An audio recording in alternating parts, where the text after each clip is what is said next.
नमस्कार साथियों, स्वागत है आपका भी NK24 यूट्यूब चैनल में। बहुत बहुत साथियों, आज चर्चा करने जा रहे हैं शिप बिल्डिंग इंडस्ट्री पे। जो शिप बिल्डिंग इंडस्ट्री है ये भविष्य में क्या बता रही है। देखो, कोई भी स्टॉक खरीदने या बेचने की कोई रिकमेंडेशन नहीं है, क्योंकि अभी स्टॉक पहले से ही बहुत चढ़े हुए हैं और उनके जो टेक्निकल वाइज हैं वो डाउन ट्रेंड में है। तो कोई भी स्टॉक को खरीदे ना जाके, केवल आज इंडस्ट्री का एनालिसिस करेंगे कि यार इस इंडस्ट्री में हो क्या रहा है जनरली।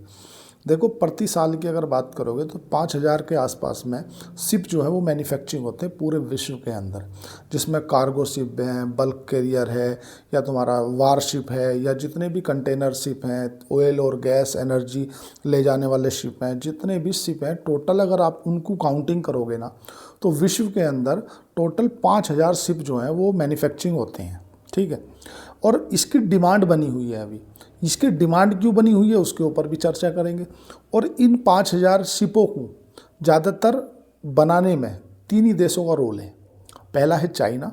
लगभग 55% दुनिया में जितने शिप बनते हैं ना, चाहे वो तुम्हारा कंटेनर शिप हो, चाहे वो तुम्हारा oil and gas energy ship हो, चाहे वो बल्क कैरियर हो, चाहे वो तुम्हारा क्रूज शिप हो, जितने भी शिप बनते हैं उनमें 55% की भागीदारी अकेली चाइना की है। दूसरे नंबर पर आता है साउथ कोरिया, तीसरे नंबर पे आता है जापान। अगर इन 3 देशों की आप मतलब टोटल काउंट करोगे तो लगभग 93% की भागीदारी इनकी हो जाती है। और बाकी जो विश्व में शिप बनते हैं ना उनकी 7% में हिस्सेदारी है।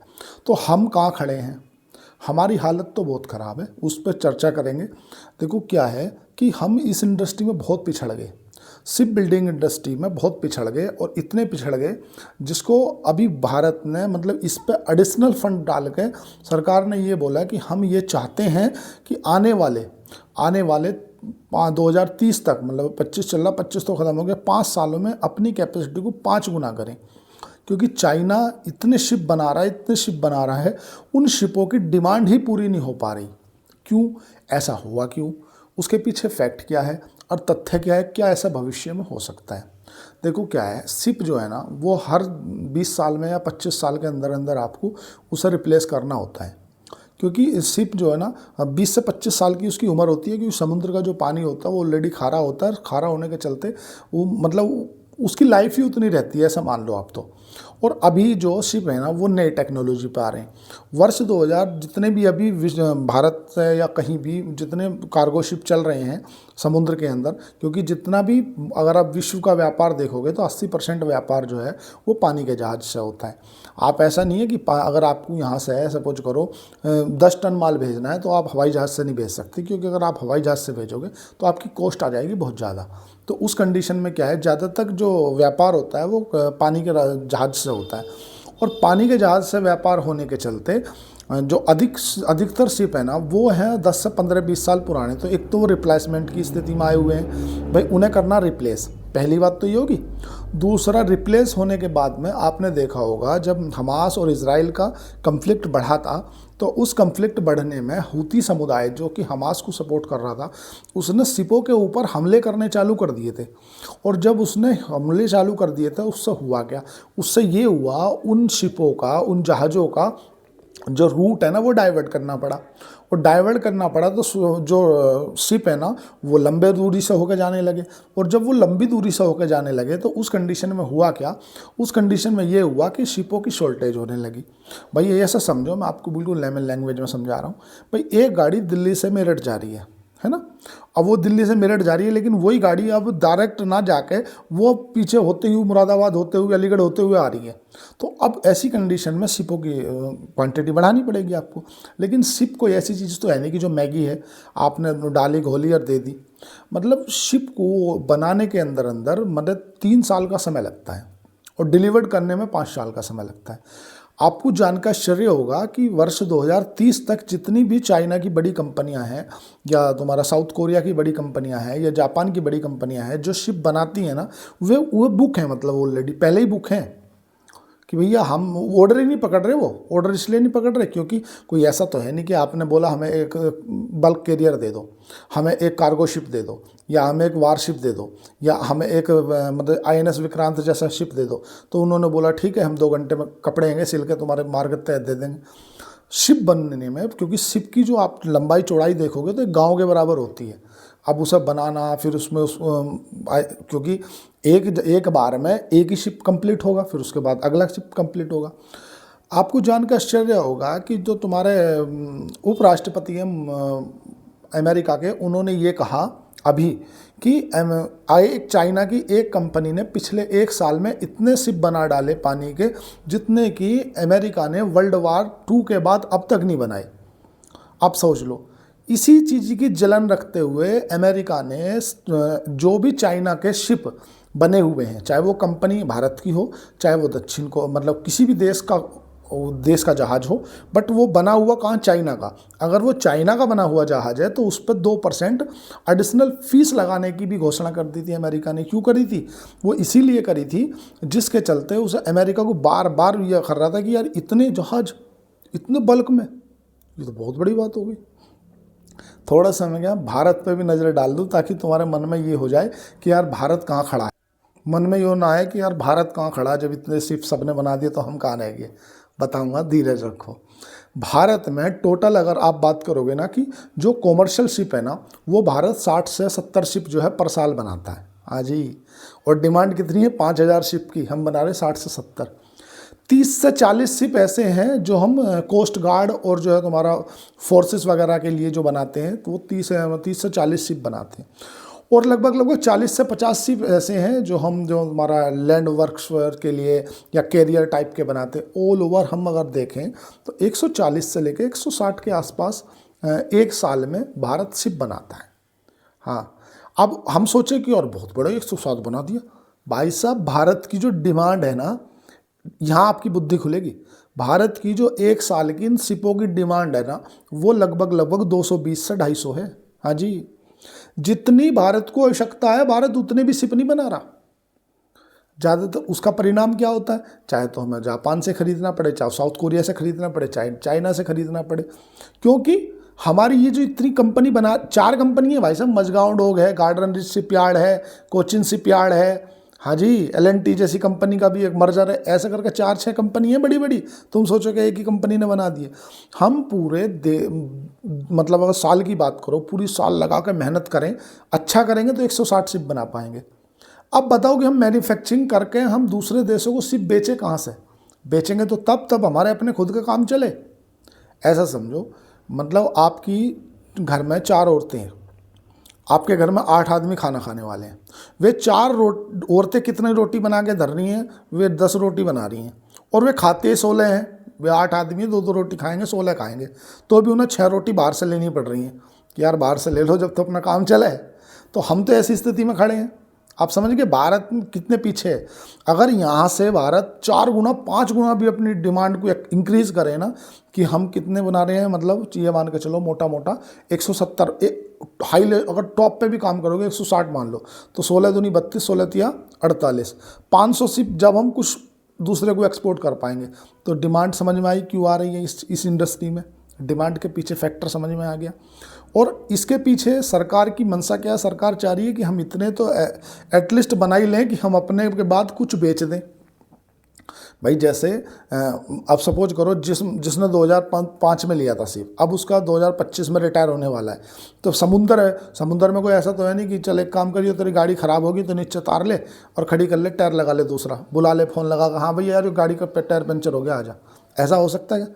समुंदर में तो अगर आपके शिप में 2000 करोड़ का माल भरा है या 500 करोड़ का माल भरा है और आपके शिप में जरा सी भी 19-20 की फ़र्क हुई है तो समुद्र में डूब गया, ख़त्म, आदमी भी ख़त्म और सारा किस्सा ही ख़त्म।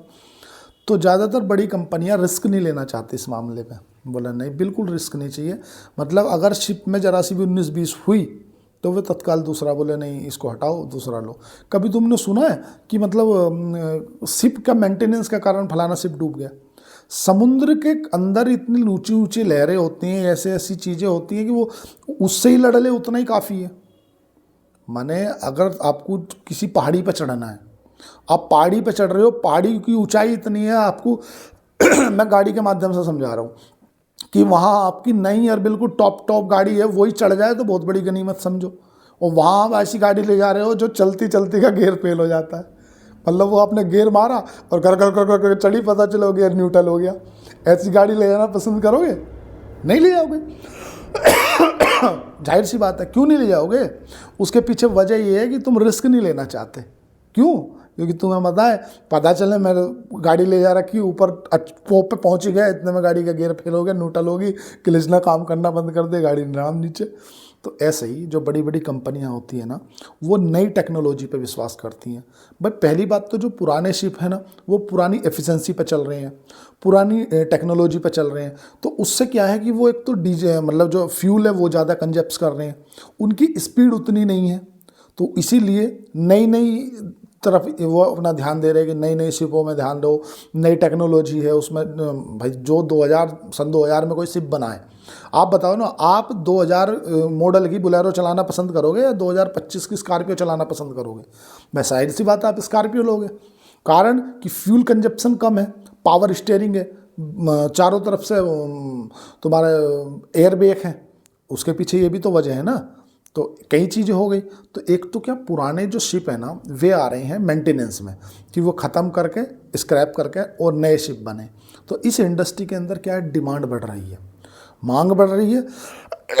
वजह साफ है कि जिस स्तर से ग्लोबल मार्केट में हमारा व्यापार होता है, 80% हम ट्रेड जो है वो समुद्री रास्ते से करते हैं। लेकिन समुद्री रास्ते से करने के लिए जो डिमांड है ना इन शिपों की, वो हम अपनी भी पूरी नहीं कर पा रहे। हमें 200 से 250 शिप हमें पर साल चाहिए, और हम कितने कंजप्स मतलब बना पाते हैं? 150 से 160। जब हम 160 बना पा रहे हैं तो हमें तो इसमें बहुत इंडस्ट्री में डिमांड दिख रही है। मैं आपको एक मोटा मोटा रिव्यू बताता हूँ। भारत की जो 4 बड़ी कंपनियां हैं ना, गार्डन रिच शिपयार्ड, मझगांव डॉक और तुम्हारा कोचिन शिपयार्ड, इन सारी कंपनियों का अगर आप एक्सपोर्ट देखोगे ना कि यार ये कितने को बना के करती हैं, इनके अंदर भी प्रॉक्सी प्ले होता है, वो भी मैं बताऊंगा। जैसे मोटा मोटी बता दूँ मैं आपको, जो कृष्णा डिफेंस है, कृष्णा डिफेंस वो इनका एक तरह से प्रॉक्सी है, प्रॉक्सी बिजनेस है। अल्टीमेटली शेयर मार्केट में आपको कुछ खरीदना, यो खरीद लो यो बेच दो, यो खरीद लो यो बेच दो, उससे पहले उसके पीछे खड़ा हुआ बिजनेस की समझ में आना चाहिए आपके कि ये बिजनेस क्या करता है। आपको जान के आश्चर्य होगा कि मझगांव डॉक का एक्सपोर्ट से कितना प्रतिशत आता है, मालूम है?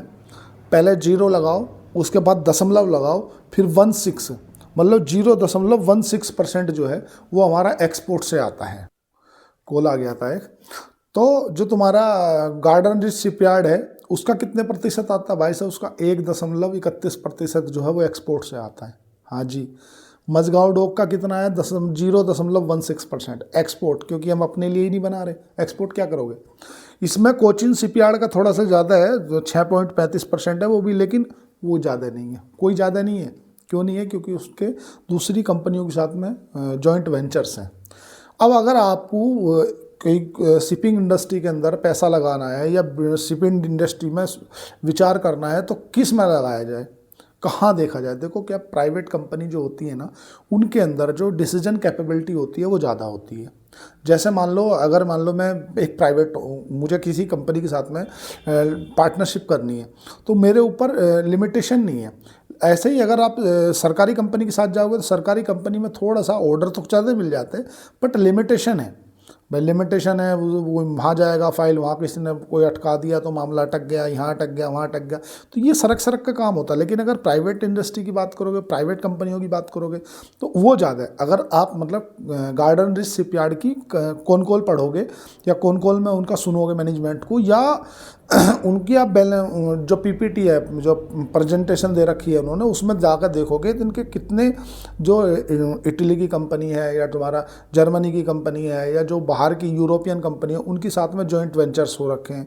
जॉइंट वेंचर्स इसलिए हो रहे हैं कि भाई इन्हें जिस हिसाब से ऑर्डर मिल रहे हैं उस हिसाब से इनके पास में सुविधा नहीं है, मतलब अवेलेबल। अब ये समझो, देखो लेमन लैंग्वेज समझो, किसी कंपनी को खरीदने बेचने की कोई रिकमेंडेशन नहीं है।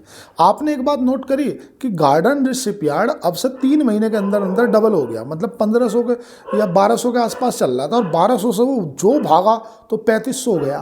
भाई साहब 3 गुना हो गया।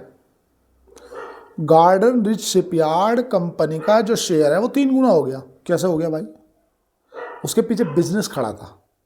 अल्टीमेटली किसी भी स्टॉक को खरीदने बेचने से पहले उसके पीछे का बिजनेस देखो, बिजनेस क्या कर रही है वो, धंधा देखो, धंधा इंपॉर्टेंट होता है। धंधा देखोगे तो आप भविष्य में मल्टीबैगर स्टॉक्स चुन पाओगे, उन्हें रोक पाओगे। अगर आपने मान लो कोई अच्छा बिजनेस देख लिया, समझ लिया, आपको मालूम है इसके पीछे बिजनेस है, वो स्टॉक गिरेगा भी तो कोई दिक्कत नहीं। मान लो किसी ने 1200 रुपये में गार्डन रिच शिपयार्ड लिया, वो 1200 से 3500 गया, 3500 से मान लो 2600 आ गया, तो उसका पेट का पानी नहीं हिल रहा, क्योंकि वो आने वाले 5 सालों की देख रहा है। जिसने लिया ही केवल इसलिए है कि आज 10 का लेकर मुझे 12 का बेचना है, उसे तो पता ही कुछ नहीं। भाई मैं क्यों बोलता हूँ वित्तीय सलाहकार के साथ जाओ। वित्तीय सलाहकार क्या है? अल्टीमेटली वित्तीय सलाहकार ये है कि जैसे आप ऐसे टापू पे चले गए, जिस टापू पे आपको उसकी लैंग्वेज नहीं आती उस टापू की, है ना, आपको मतलब ट्राइबल एरिया है, आदिवासी है, वो झिंगलाला हो झिंगलाला हो वो ऐसे कर रहे हैं, अब तुम्हें पता नहीं वो कह क्या रहे हैं। सेम स्टॉक मार्केट में भी होता है। स्टॉक मार्केट में जो रिटेल निवेशक हैं वो पैसा क्यों गंवाते हैं? उसके पीछे वजह ये है उन्हें बिजनेस की लैंग्वेज नहीं पता, ना धंधे का पता, ना कुछ पता। बस वो आए मार्केट में, ये उठा रहा, ये बेचता, ये कर दिया, वो कर दिया, ये कर दिया, एक ऊपर गए नीचे गए, कर। अरे भैया कुछ नहीं है। ये स्टॉक मार्केट इतना गहरा कुआं है ना, या इतना अथाह समुंदर है ना, कि इसमें आप बिना वित्त सलाहकार के आओगे तो सारे कड़ी के बनेंगे, जितने हैं सब बिकवा लोगे। क्योंकि टॉप पे खरीदोगे नीचे बेचोगे, टॉप पे खरीदोगे नीचे बेचोगे। अच्छा बिजनेस है, आपको बिजनेस समझ में आता है तो नीचे से उठाओगे टॉप पे बेचोगे, नीचे से उठाओगे टॉप पे बेचोगे। भाई बताओ ना, आज भी लोगों ने, जिन्होंने हिंदुस्तान में किसी पर्टिकुलर कंपनी का नाम नहीं ले रहा, MRF उठाया, आज वो MRF का कोई फुल फॉर्म पूछे वो भी नहीं बता पाएगा। मद्रास रबड़ factory, MRF in the sense Madras रबड़ फैक्ट्री, जिसने कभी उठाया वो आज उसका शेयर देखो 1.5 लाख पे खड़ा है, 1,60,000 रुपये। या मद्रास रबड़ फैक्ट्री को छोड़ो, तुम मारुति सुजुकी को समझ लो। मारुति सुजुकी का जो IPO में 100 रुपये में शेयर आया था, आज 16,000 रुपये का है। तो मतलब बिजनेस है ना उसके पीछे खड़ा हुआ। मारुति शेयर ऐसी थोड़ी भाग रहा है कि वो भागा भागा भागा पकड़ो पकड़ो।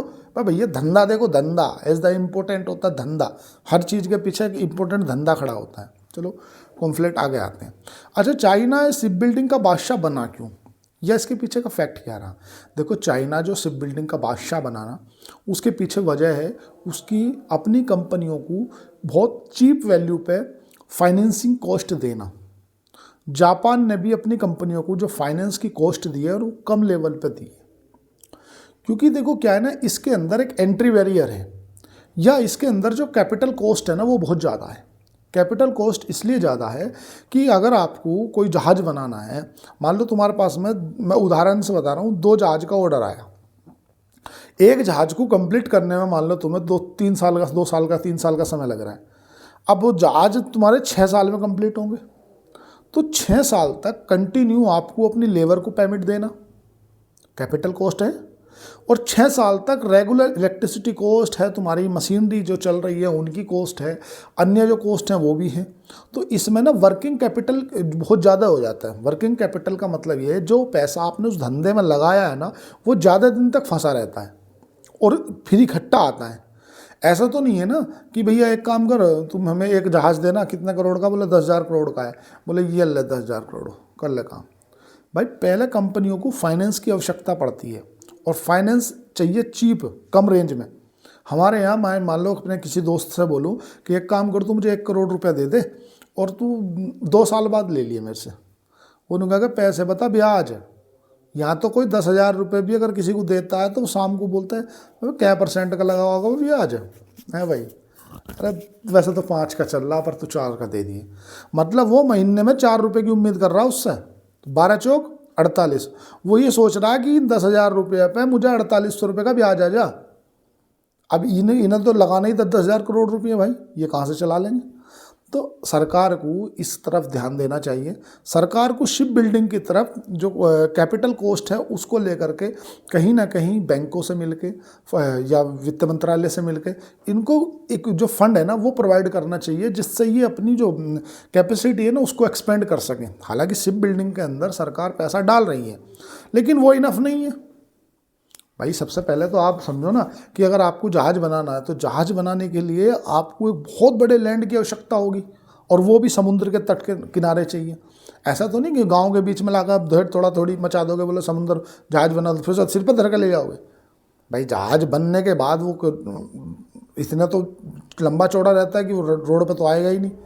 तो वो क्या, आपको जो जहाँ पे पोर्ट बने हुए हैं ना, जहाँ पे समुद्र के अंदर जो मतलब किनारों पे जो पोर्ट बने हुए हैं, जहाँ पे जहाज आके खड़े होते हैं ना, तो आपको जो लैंड है ना वो उसके किनारे किनारे देखनी पड़ेगी, जहाँ पे आप इतनी बड़ा लगा सको। जैसे कृष्णा डिफेंस की मैंने आपसे बात करी थी। कृष्णा डिफेंस क्या है ना, एक तरह से प्रॉक्सी प्ले बिजनेस है। मतलब वो डायरेक्ट इन कंपनियों के लिए इक्विपमेंट वगैरह सप्लाई करता है, और इन कंपनियों का जो ऑर्डर है ना वो रीऑर्डर लेता है। मान लो तुमने बड़े ठेकेदार हो, तुमने ऑर्डर लिया भाई रोड बनानी, और तुमने इस व्यक्ति को दिया कृष्णा डिफेंस को, बोले एक काम करिए भैया, वो तुझे मेरठ से लेकर गाजियाबाद तक की रोड बनानी है, और ये 5,000 लेबर का इंतजाम कर दे। तो ये 5,000 लेबर का इंतजाम कर रहा है कृष्णा डिफेंस। समझ में आई? ये बड़ा कौन है? गार्डन रिच शिपयार्ड, या तुम्हारा मजगांव डोक, या कोचिन शिपयार्ड, उसका बिजनेस कौन देख रहा है? कृष्णा डिफेंस। तो ऐसे ऐसे प्रॉक्सी प्ले बिजनेस होते हैं भाई। तुमने देखा ना, जब ट्रिकोल है 10 गुना हो गया, 8 गुना हो गया, क्यों हो गया? उसके पीछे वजह क्या है? कंपनी 30 40 गुना हो जाती है, क्यों हो जाती? वाई? कैसे हो गया यार? फलाना आदमी करोड़पति बन गया, चाय के ठेले पे खड़ा था, और फलाना आदमी का पता है यार, बोलो कैसा, अरे वो तो करोड़पति बन गया, अरे यार क्या बात कर रहा, ले तो मैं भी डालूंगा स्टॉक मार्केट, दे कुट दे पोल दे कोट दे कोल दे कोल फिर बोलते हैं यार बेकार है, तो जुआ भैया बेकार है, धंधे में तो पढ़ना ही नहीं। ये 100% बिजनेस है। किसी कंपनी का नतीजे अगर ख़राब आ जाते तो स्टॉक को 20% नीचे ला के मारते हैं। और अगर कोई IPO में बोल दे कि नहीं हमारी तो ग्रोथ होनी नहीं है, बोले अच्छा ग्रोथ नहीं होनी, ले तो फिर दाम। इसलिए बहुत कोशिश रहें, सावधान रहें। इस इंडस्ट्री के अंदर, शिपिंग इंडस्ट्री के अंदर हमें अभी बहुत काम करने की आवश्यकता है। भारत सरकार भी ध्यान दे रही है, लेकिन अभी और ध्यान देना पड़ेगा, तब काम चल पाएगा। आगे फ्यूचर में बहुत ग्रोथ है, बहुत अथाह ग्रोथ है। 170 जहाज बनाते हैं हम साल भर के, और विश्व की डिमांड कितनी है? 5,000 जहाज की भाई साहब, 5,000 की। और हमें कितने की आवश्यकता है? अगर भारत की अपनी बात करें तो भारत को भाई साहब 250 जहाज तो साल में चाहिए ही। कार्गो शिप है तुम्हारा, उसमें जो तुम्हारा वेसल्स हैं, या तुम्हारा जो कोस्ट गार्ड को लगते हैं, या तुम्हारा पैसेंजर भी हैं जो हमारे कोलकाता वगैरह इस तरफ चलते हैं, तो भाई साहब हमें 250 जहाज़ तो हमें खुद को चाहिए, हम बना रहे 170। तो इस इंडस्ट्री के अंदर डिमांड बहुत है आने वाले फ्यूचर में, और डिमांड और सप्लाई का ही पूरा खेल है। आप अगर इन कंपनियों के ऑर्डर देखोगे ना, केवल आप PPT पे जो प्रेजेंटेशन है ना उस पर जा करके इनके ऑर्डर चेक करना। इनकी खुद की मार्केट है ना, जितनी खुद का इनका माने कंपनी की वैल्यू है ना, उससे 4 गुना ज़्यादा के तो इनके ऑर्डर पड़े हैं जो इनको एग्जीक्यूटिव करने हैं। अब वो ऑर्डर डिस्क्लोज होंगे, वो जाएगा तो पैसा कहाँ आएगा? धंधे में तो प्रॉफिट में तो आएगा ना भाई। जैसा मैं बता रहा हूँ कि जो चाइना की, या जो साउथ कोरिया की, या जो जापान की कंपनियाँ हैं ना, उन कंपनियों पे 2030 तक के ऑर्डर पड़े हैं। वो अब ऑर्डर ही नहीं पकड़ रही, तो मैं बोलना मुझे 5 कार्गो शिप दे देना, बना के बोलो नहीं अभी टाइम नहीं है यार। होता है ना। और तुम अगर शादी समारोह के टाइम में टेलर के पास जाओ, बोले यार कपड़े सिल दे, बोले अभी बात ना करें यार, अभी तो 4-5 दिन में तो ईद का टाइम है। टेलर से बोल दे यार ईद का टाइम है यार भाई, 4 कपड़े, 5 दिन बाद बात करना। वो स्थिति हो रही कंपनियों की, और सरकार को ध्यान देना पड़ेगा। अगर सरकार नहीं ध्यान देगी तो अभी इन कंपनियों में प्रोडक्शन दिखता है। मेरा जो आपको समझाने का पर्पज है ना, वो केवल इतना सा है कि ये जो मजगांव आपने देखा ना, गार्डन रिच शिपयार्ड इतना कैसे चढ़ गया यार, फरवरी से लेकर अभी तक स्टॉक 2.5 गुना 3 गुना हो गया। हालांकि मुझे तो इसका पहले से पता था, मैंने जो मेरे मतलब क्लोज वाले हैं उन्हें मैंने बताया भी था, और अच्छा खासा प्रॉफिट भी दिलवाया, बट कोई खरीदने बेचने की रिकमेंडेशन नहीं है। लेकिन शिपिंग इंडस्ट्री को आप अगर पढ़ो तो ये समझ लो कि हमें वर्ष 2030 तक यहाँ से हम अगर 4 गुना भी करें तो भी हम दुनिया में मात्र 1% 2% हम अपना कंट्रीब्यूशन दे पाएंगे, क्योंकि डिमांड ज़्यादा, सप्लाई कम है। पूरी दुनिया के अंदर ज़्यादातर जहाज कौन बना रहा है? चाइना बना रहा है। चाइना ने, एक तो चीप लेबर है चाइना के पास में, चाइना के पास में चीप लेबर होने के चलते चाइना ने उन्हें जहाज ही बनाने में लगा दिया। ले बा तो जहाज बनाता रहे। एक तो उसकी इकोनॉमी में पैसा का सर्कुलेशन हो गया, पर ठाली नहीं रहे। ऐसा होता नहीं कह यार क्या कर रहा लाला, वो कुछ नहीं था, अच्छा मैं तो थाली हूँ, अच्छा एक काम कर फिर ठाली तो ले, तू ये हमारा खाद बखेर दे। कहने लगा ठाली तो था ही, ले 14 कूड़ी बखेर लो, 250 तो मिलेंगे शाम को। तो कहने का मतलब ये कि चाइना ने क्या किया, जहाज बनाने में फोकस किया, और इतना कर दिया कि आज पूरी दुनिया के अंदर मार्केट लीडर बन के बैठ गया। मार्केट लीडर मारुति सुजुकी के उदाहरण से समझ लो भाई। मारुति सुजुकी इतनी कैसे, वाई? और भी कंपनी, वो इसलिए कि वो मार्केट लीडर है भाई। मार्केट लीडर है मारुति सुजुकी, और आज से नहीं है 20 साल से। अभी कोई मान लो कोई कार आए, झिंगलेला कार, अब झिंगलेला को तुम जानते ही नहीं, तुम किसको ऑर्डर दोगे? झिंगलेला को दोगे मारुति सुजुकी कार लाओ उठा के, बोले एक काम कर, छोड़ चक्कर में ना पड़े, अल्टो ले ले। अरे बोले झिंगलेला भी है, अरे बोले झिंगलेला को छोड़, ये ले ले मारुति की, अल्टो ले ले, फलाना ले, ढिमका ले ले। तो भाई इस तरफ ध्यान दे रही सरकार।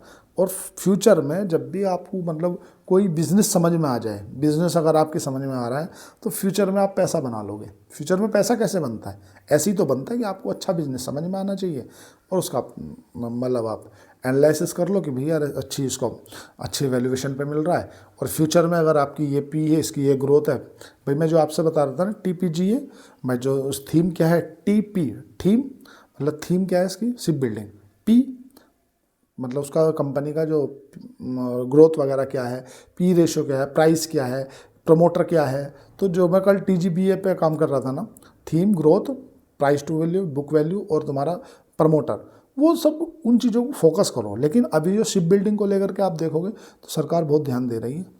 आने वाले 2030 तक इन कंपनियों को भी नीचे के रेट पे, जैसे भी अपने वित्त सलाहकार से पूछ के आप देख सकते हो, खरीदना बेचने कोई रिकमेंडेशन नहीं है, बट हाँ कंपनी अच्छी है। आपको चैनल, अगर वीडियो अच्छी लगी हो तो चैनल को लाइक करें, सब्सक्राइब करें, कमेंट करें, कमेंट बॉक्स में जाकर अपनी क्वेरी पिन करें, जो भी कुछ रहे हो। तो आज के लिए इतना ही। चैनल को लाइक करें। अगर आपको शेर खान के साथ डीमैट अकाउंट खुलाना है तो नीचे दिए गए डिस्कशन पे लिंक दिया गया है, आप उस पर जा करके अकाउंट ओपन करा सकते हैं। धन्यवाद, थैंक यू। मेरी ब्रांच में खुलेगा, जो मोरल सपोर्ट होगी मैं आपकी करूँगा। Thank you.